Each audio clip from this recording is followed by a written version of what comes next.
You're listening to the Rewilding Earth podcast.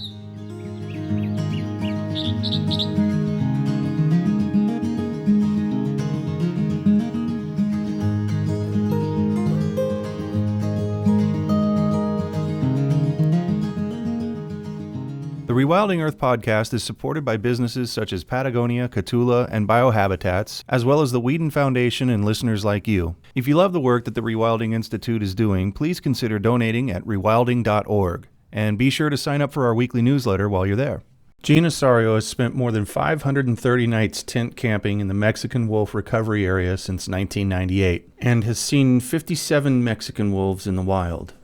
She served on the stakeholder panel for the 2003 Mexican Wolf Recovery Team, on Governor Richardson's Catron County Wolf Task Force in 2005, and as a pre-release pin sitter for the Coronado Pack in 2013. She writes occasional features for the website Lobos of the Southwest, also known as MexicanWolves.org, and gives frequent public outreach programs on the Mexican gray wolf. Today, I talked to Jean about her most memorable wolf encounters and what it's like to be among the very few people who have been lucky enough to see so many Mexican gray wolves in the wild. How did all this start? Take us back to the beginning and give us a feel for how you and your husband became such advocates for wolves. It really does go back to the beginning for me. I was born into conservation and nature study.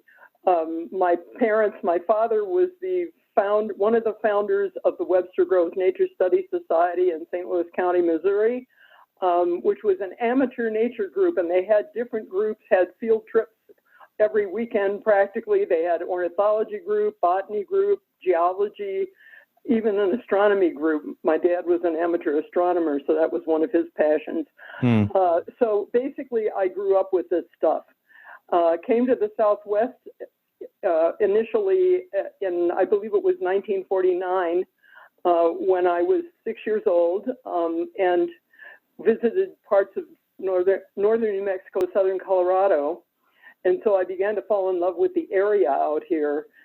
Came out pretty much every year. And so I was interested in the area. And the wolves came a bit later.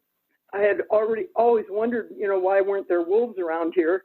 But when I was 30 years old in 1973, and this was a few months before the signing of the Endangered Species Act by President Nixon, I was living in Kansas at the time. Peter was in the Army, bouncing around all over the place. And my parents came. They had moved to New Mexico. They came and picked me up, and we went to visit relatives. And we went to a Nature Study Society field trip, the society that my father had been involved in the founding of, and visited a farm. And I can't for the life of me remember the name of the people who owned the place, but they were basically looking after several wolves, gray wolves, and a coyote that were in the care of, I think the wolves were probably technically property of, I don't know, Fish and Wildlife Service, I presume, but what the deal was with the coyote, I'm not sure. But they were babysitting him for a guy named Richard Philip Grossenheider, who was a wildlife artist. And if you have an old edition of the Peterson Field Guide to the Mammals, this guy did the illustrations. He was a friend of my father's. And if you can find a copy of that book, get it, because the illustrations are fantastic. So anyway, the short part of it is that I met these animals. I was able to hold the coyote, got pictures taken. The wolves were in a couple of pens, but I became interested in them. And right around that time, there was beginning to be a lot of interest in wolves and possibilities of perhaps restoring them to Yellowstone and that kind of thing. That stuff was starting to rattle around in the conservation community. So that's how I got interested. I started reading up on them, but we did a lot more bouncing around the world, lived in Germany again for a while, and so on and so forth. So when we came back, Peter went to law school in Kansas City, Missouri. I taught school for about 10 years roughly there. I was an elementary teacher. My students had to hear a little bit about various animals and do little activities, and probably heard more about wolves than they ever wanted to hear. But we ended up moving to New Mexico. we thought we were going to Albuquerque, but we wound up in Las Cruces, which was great because my parents were up in Silver City, and they actually lived, about a mile from the edge of the Gila Forest and wolf country. It was before the reintroductions began when they moved down here, but by the time we moved down here, it was 1995. Things had already occurred or were occurring in Yellowstone, and within 3 years, they started reintroducing them down here. Tell me about camping with Lobos, with the consistency that you and your husband have over the years. Yeah, we've become a bit obsessed, and the inability to get out there very much right now is a problem. When we moved down here, and once the wolves were reintroduced, actually in 1998, we took a little sort of pilot trip. We drove around the outer loop road, which kind of goes around a good chunk of the Gila National Forest and definitely encompasses where the wilderness is. We drove around there and then over into Arizona, camped a few nights over on the Arizona side where the wolves, the few that were left were. This was in the fall, about September, I believe, of 1998. And by that time, as you may know, several of the wolves had been killed illegally.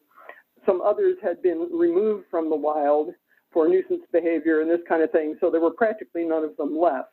Later that year, they had put a couple of the males into pens with new females because a couple of the females were, one just disappeared and I think another was shot. I can't recall right this minute. But they had put these animals into pens and were getting ready to put the female in with the hawk's nest male. And I got wind of this, long story, and went up, picked up my parents in Silver City. Peter was still working at the time, and I was not gainfully employed. So I picked up my elderly parents, drove over to Arizona, and got there just a little too late to see them take the female down. But I did get to hear the Secretary of the Interior, Bruce Babbitt, say that grazing was not one use to be exalted above all others, and that this program was not over. So we took that as a good sign. And the following year, we went out and camped above the pen where they had put those wolves the year before. And they had some pups in the pen. They had since been released. And we found a camp spot and then went to the area where the state police and all had been parked when they did that release, when they put the wolves in the pen and got ready to do the release the following year. And when we got there, there was a Fish and Wildlife Service law enforcement officer out there at the highway, and we asked if it was okay to go down there. And he said yes. The biologists had just opened the pen and removed the close signs. They had a closure around the den. And at this point, the wolves were out of there. And yes, it was okay to go down there. So we went on down. And when we got there, we looked at the pen, and that was pretty interesting just to see it. And then we noticed that there were some tracks in the road, dried. The road had been muddy and was now dry. And there were tracks that definitely were way too big to be coyote tracks. And were not associated with a bunch of human tracks, so they were pretty obviously wolf tracks. Also found a large scat. We were so innocent of how to do stuff at that point that we didn't have, I don't think we even had a 6-inch ruler with us. So I used my binoculars, to give a scale for the photos that I took. As we were walking back to our vehicle, we heard couple of the classic deep throaty howls from the south wall of the canyon of the Campbell Blue, and looked up, and I saw like a half a wolf face behind a tree, like some of those posters you may have seen, or T-shirts, and Peter says that he saw the animal howled a couple of times and then bolted, ran east among the ponderosas, And Peter said he basically saw fur moving east. But that was our first sighting of a Mexican gray wolf. When we got back to the road, we asked the officer, he had a telemetry receiver, and he was able to pinpoint that the animal that we had seen was the male, 131, whose name was Masca. He was named that at what was then the Wild Canid Survival and Research Center. It's now called the Endangered Wolf Center in St. Louis County, which was a place where we had visited and we had been supporting for quite some time. So it was really, really fun to see him. And so that was our first experience. And after that, we've gone back out every single year, either both together or in some cases, I've gone, taken groups of women out, sort of set up some women's wolf trips, which were great fun. And actually on one of those, way back in 2003, when I was out with two other women over in Arizona, we saw 4 probable blue stem animals sort of mosey up the hill, not too far from us, maybe 100 meters. Again, we could see them in and out among the trees. And the more we did this, the more we got hooked. It's somewhat addictive after you see them. And you have to spend a little time out there. The more nights you spend camping where wolves are, the more of them you're likely to hear or see. You're listening to the Rewilding Earth podcast. Did you know we also publish insightful and inspirational content from leading rewilding scholars, poets, artists, and organizers from around the world? You can visit rewilding.org and sign up for our weekly digest to receive brilliant, fresh insights on everything rewilding. You'll find over a decade of articles and news from the front lines of wildlands protection and all kinds of restoration efforts. Check us out at rewilding.org, and don't forget to share it with friends. Wow, so some people follow the Grateful Dead, and they take it further than the average fan typically does, and that's why it's so fascinating to talk to you, because and I love the way that you started out, just you didn't know an awful lot. You didn't know what you were supposed to do to take a photo of a track properly, or all of those things that were so new to you and that experience, and then how you got hooked. I mean, I think that seeing half a wolf face around a tree trunk, as you were telling this story, I just felt like that's the spark must have just happened right there for you. Tell us a little bit more about that feeling and any other times, all the other sightings that you must have had over all these years. Yeah, it's really hard to pick because we've had so many really interesting experiences. One thing I want to make very clear is we are not particularly we're not great backpackers. We've done a little bit of it. By the time we even got down here, we were both over 50 and Peter was still working.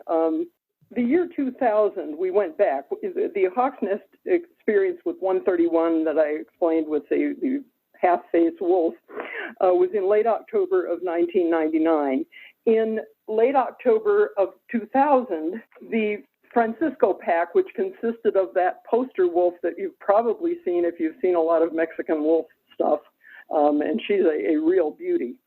That wolf and a mate that they had paired her up with, and one of 2 yearlings plus 4 pups were running around in the vicinity of just north of the Bear Wallow Wilderness in Arizona, around the area of Double Cienega. Anyway, we had started off a trip in late October intending to backpack down into the Bear Wallow, hike up the stream. The wolves were upstream from there, and they had been in and out of the wilderness and mostly north of it. We were talking to the nice lady in the ranger station in Alpine, the Forest Service gal, and she mentioned that the project people had a trailer and a couple of kids, what they called volunteers then, I think they call them interns now, at Double Cienega, and maybe we'd like to go down there and maybe we'd see something, and maybe they would talk to us. So we, being reasonably brash folks, first we had to inquire where Double Cienega was, and then we found out it was where we had sort of intended to go in the first place. So we went down and camped. We set up our tent. Meanwhile, we bought a tarp, put that over our little tiny backpacking tent we were using in those days. And we talked briefly with the kids who were staying there in the trailer and babysitting the wolves a bit. They'd been having some trouble with hunters. Somebody was kind of howling them in, and they were getting a little too cozy with people, so they were trying to get rid of, make sure they moved out of the way. These kids told us that they were off shift, but there would be some other folks coming in that night. So we settled down, and first thing that happened as we were crawling into our tent was we heard very loud and relatively close wolf howls. We had seen quite a few tracks in the snow, so we knew they were somewhere around, but this made it really very obvious that they were there. And then during the night, we heard some more howling. So next morning, I was cooking breakfast, and I looked up, and only about 150 meters away at the edge of the woods at this big cienega, which is the big wet meadow, an open area, grassy, there were a total of 7 wolves. The female, the poster wolf, her mate, who was another big, pretty robust-looking wolf, 1 yearling, the other one had dispersed over into New Mexico and was sadly shot not too long after this, and then the 4 pups of the year. And the puppies were kind of, they were rolling around and acting like typical puppies. And we're watching this and absolutely stunned. The young interns weren't up yet, so I went over and kind of knocked on their door of the trailer and said, "Hey, we have a visual out here. You may want to come out." Wow. So they proceeded to do so. Anyway, we established a pretty nice relationship with these folks, and we were actually able to ride along with them. We rode with them and saw what they did, and then when we were along the way, we stopped they were trying to get some telemetry readings on the Francisco Pack, and as we're standing there and they're trying to get a reading, they're just, checking out the wilderness first, that direction. And then just about the time they're going to turn around, a wolf, and it was probably the male up on the hillside, howled very loudly. And this is like 10 o'clock in the morning, which is, Wow. It was different. And then later that same day, we saw 3 members of the Cienega Pack at a different location, and we were able to watch them. They were going along the edge of a meadow with a bunch of horses in it, and the horses didn't seem to pay any attention to them, and they didn't pay any attention to the horses. So that was the experience that I think sealed our doom as being totally addicted to going out and checking out these guys. And I've seen about 50 of them since then. We know very well what our own Dave Parsons says about his experiences with wolves and why the Mexican wolf is so important in so many different ways. There's so many ways to attack that. What are you talking about? Biologically, spiritually, whatever? I'm going to leave that up to you, but I want to know from you, with this much exposure that very, very few people in the world have with wolves of any kind, with that many sightings, living in their country. What is it about wolves for you? Why are they so important? Part of it is that I did grow up in a family that were very concerned about nature and about preservation of both wild places and wild critters. So I grew up with those values. So it's always been important to save endangered species, whether they be animals or plants or whatever, to preserve places that are important ecologically. I mean, it drives me crazy when I look at Facebook or I hear on the news that the administration, in this case, but they're not the first to do these things, are opening some priceless area to drilling or mining or, letting them continue grazing where it's absolutely obviously not appropriate.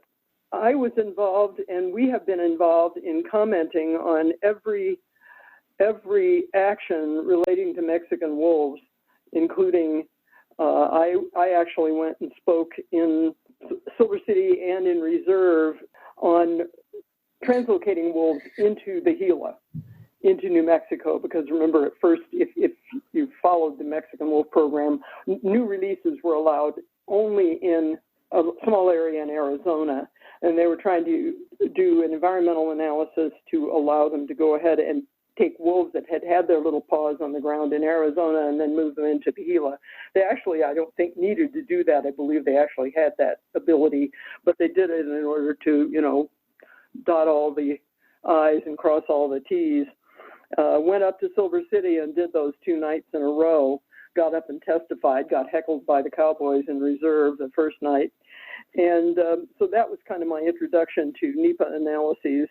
And since then, we've done comments on every major action, including, 5-year review, the 3-year review, the 5-year review.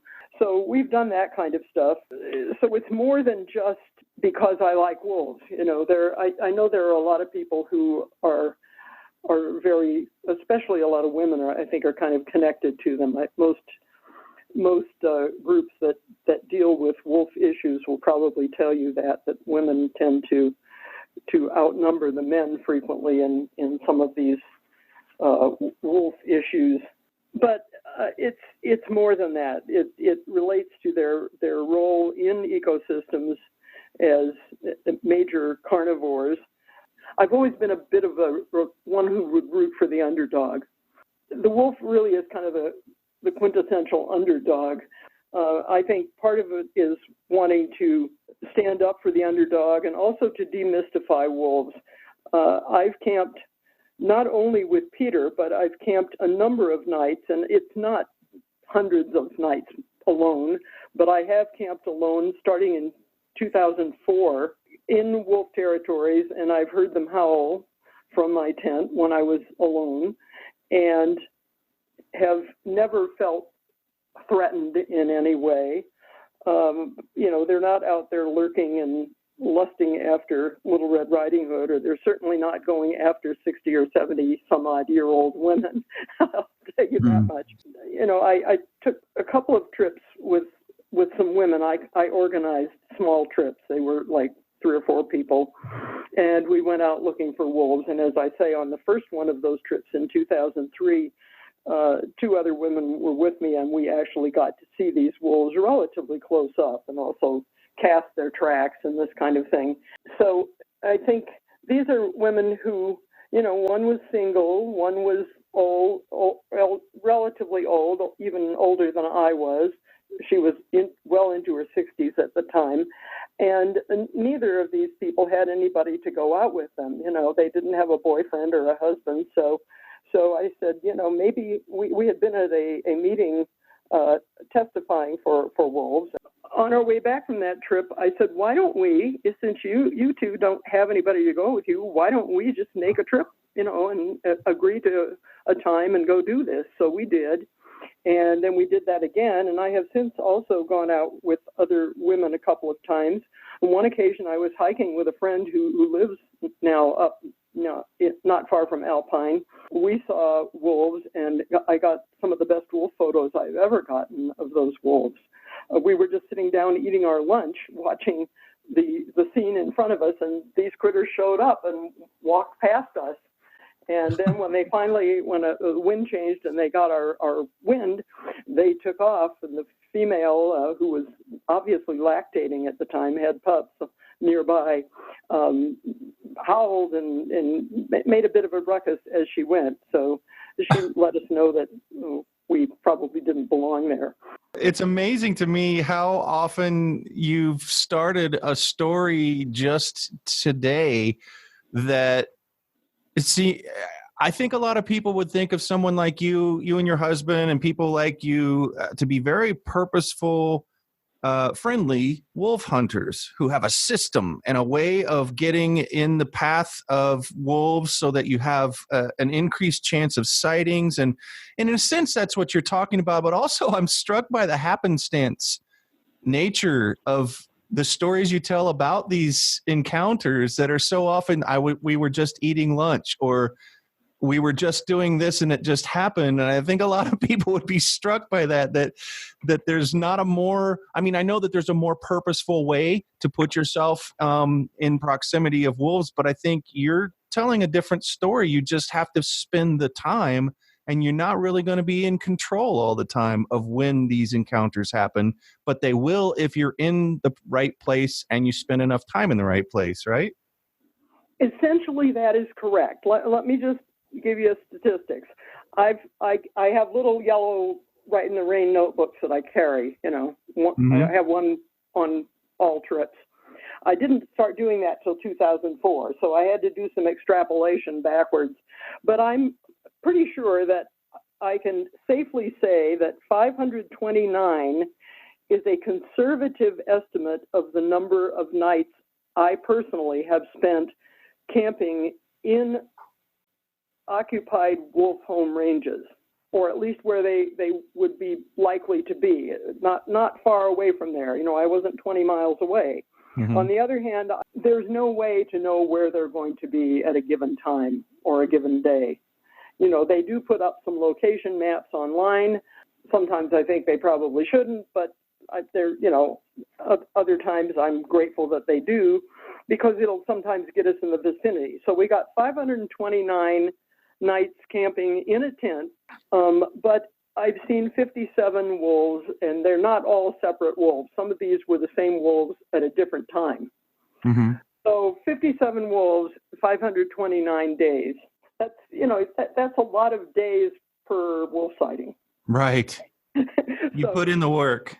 I think it's not so much science, it's just making sure that you've put yourself in the right place, and then being willing to come back empty-handed more often than not, which is such a great allegory to the life of any predator. They go to the refrigerator and come back empty-handed way more than they ever come back with something to eat, right? Absolutely. And in fact, we watched that. And this is one of my other favorite stories. I mean, we were camped up on Terry Flat on Escudilla Mountain, which is, those who know the Sand County Almanac will know about Escudilla. Mm-hmm. There's an extension of Escudilla Mountain to the south that is basically kind of a big basin with a Paddy Creek going down through it. And we were camped up there, and the elkhorn pack was denned up somewhere around Escudilla, but not right up there. But we knew it's a good place to camp, because one of the things you do is you kind of feng shui your camp. You know, you put yourself with woods behind you and probably a water source at a distance in front of you. Don't get too close, because you don't want to scare things away from it. But Paddy Creek's pretty far down in the valley. So you're camped against the trees so that you're not conspicuous. And then you just hang out, you know, and we were having breakfast. It was kind of a hazy morning. There were some fires in June in New Mexico, and the smoke had drifted over. So we didn't have a real good view of things.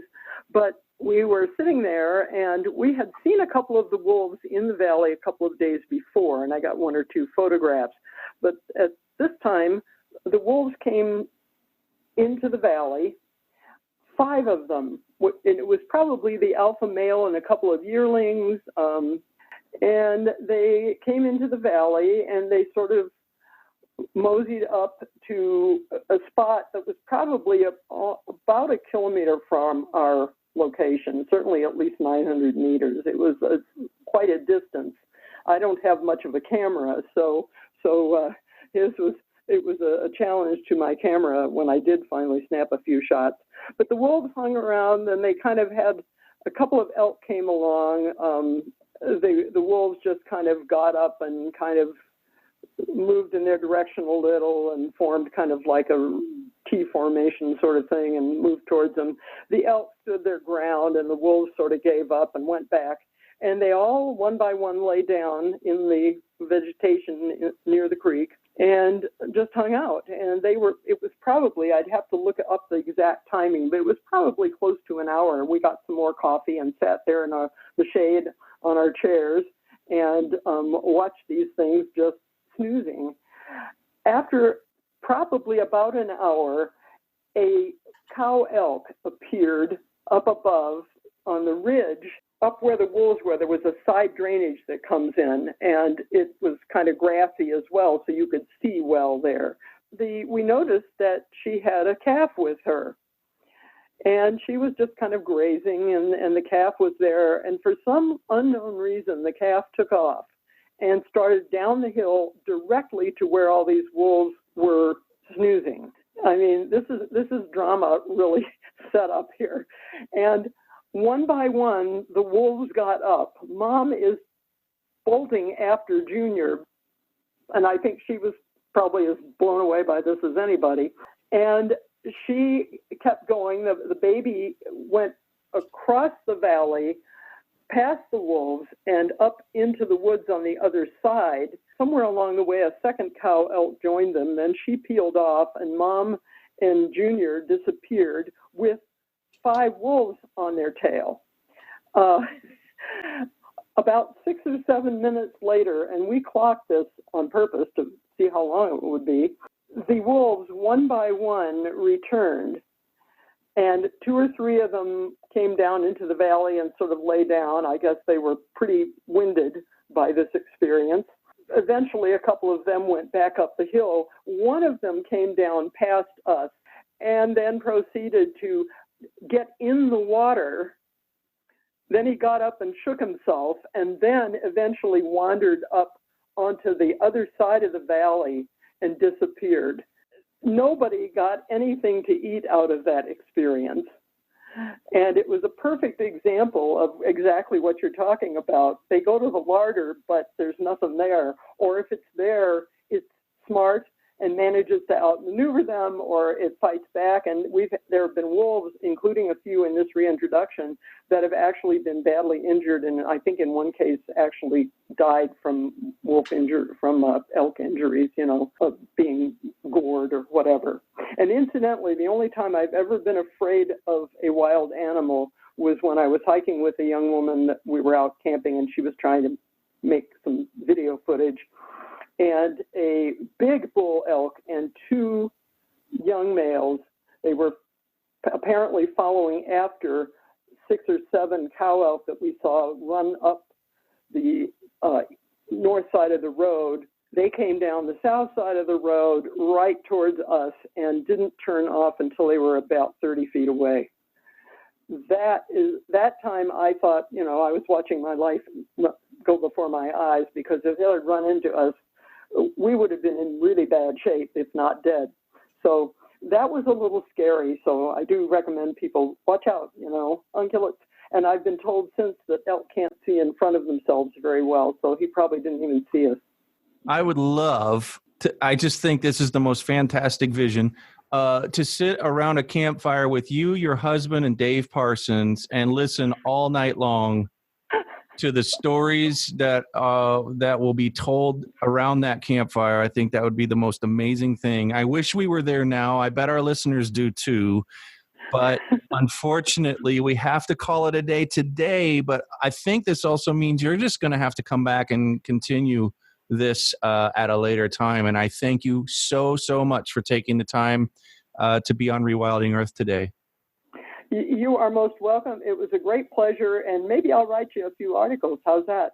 Absolutely. In fact, I'm going to have to hold you to that now since you offered. Thanks for listening to the Rewilding Earth podcast. We do what we do because of you. This podcast is supported by listeners like you who long to live in a wilder world. Please consider donating at rewilding.org and subscribe to our weekly news and article digest while you're there. To go the extra mile, you can follow and share Rewilding Earth on Instagram, Facebook, and Twitter. Bonus points for sharing this podcast with your friends. To listen to past episodes, go to rewilding.org/pod. That's rewilding.org/pod.